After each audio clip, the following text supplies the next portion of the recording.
2 words: completely automatic. Almost always a lie. I'm fine.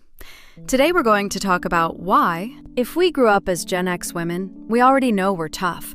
We've been told that our whole lives, and honestly, we earned it. But there's a specific kind of toughness that Gen X women developed that nobody ever really examined. It's the kind that wears a punchline as a mask. We're not dramatic. We're not complainers. When something hurts, we look at it. We look directly at it. And we say something cutting and funny, and then we move on. We are the generation of, well, that happened.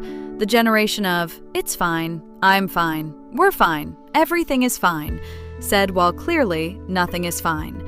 And today, we're going to break down the psychology behind why Gen X women specifically developed this pattern, what it protected us from, and what it might be costing us now. Welcome to the Gen X mind.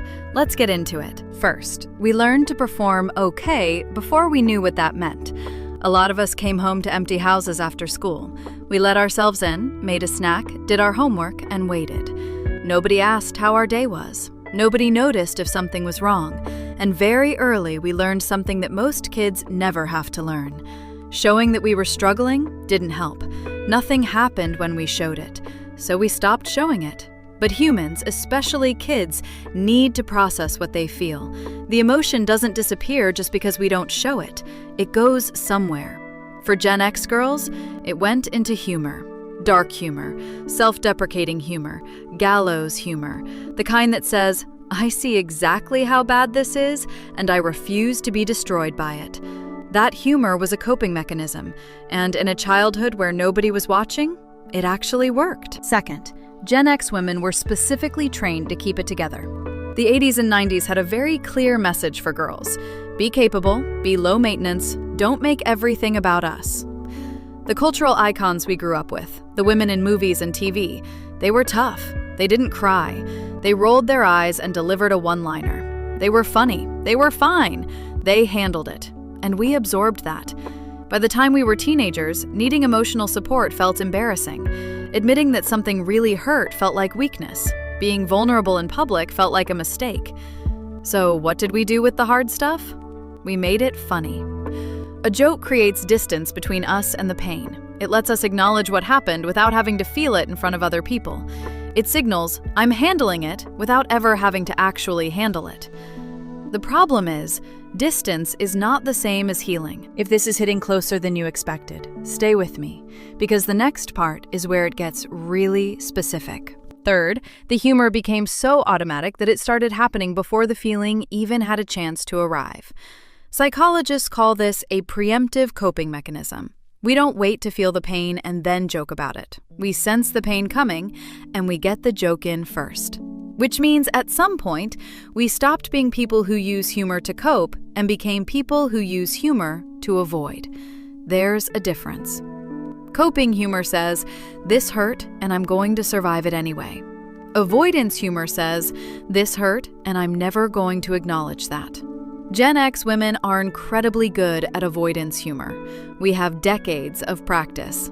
The laugh track in our heads is so automatic that sometimes the people closest to us, our partners, our kids, our friends, have no idea when something is actually wrong.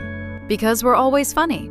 We're always fine, even when we're not even close to fine. Fourth, and this is the part most people skip over, the armor has a cost. When we joke through everything, we train the people around us not to worry about us, which means when we are genuinely struggling, genuinely not okay, the people who love us don't recognize it. Because we look the same as we always do, we sound the same, we're still funny, and we end up carrying things alone that we were never meant to carry alone. There's also an internal cost. When we deflect long enough, we can lose access to our own emotions. We reach inward to find out how we feel about something, really feel about it. And there's just a punchline. That's not strength. That's a nervous system that learned to protect itself so well that it doesn't know how to open back up. And many of us are quietly running on empty right now, not because we're weak, but because we've been strong in a very specific way for a very long time. Here's what matters, though. The humor was never the problem. The humor is brilliant, actually. It got us through things that would have broken people without it. The question isn't, should we stop being funny? The answer to that is obviously no. The question is, can we tell the difference between a joke that's releasing pressure and a joke that's sealing it in? Because Gen X women are the most resilient, most adaptable, most genuinely capable generation of women alive. That is not flattery. The data on what our generation has survived backs that up. But surviving and thriving are not the same thing. And we, specifically we, deserve to feel the actual weight of what we've been carrying. Not to be destroyed by it, but to finally set some of it down. The same wit that got us through, it's still ours. We don't lose it when we let ourselves feel things. If anything, the humor gets better, because it comes from a full person, not an empty one performing okay. So here's what I want to know, and I genuinely read every single comment. What's your go-to joke when things are actually really hard? Drop it below. Not because it isn't funny, it probably is, but because I want you to see how many women in the comments have the exact same one. Because that's what this channel is for, seeing each other clearly.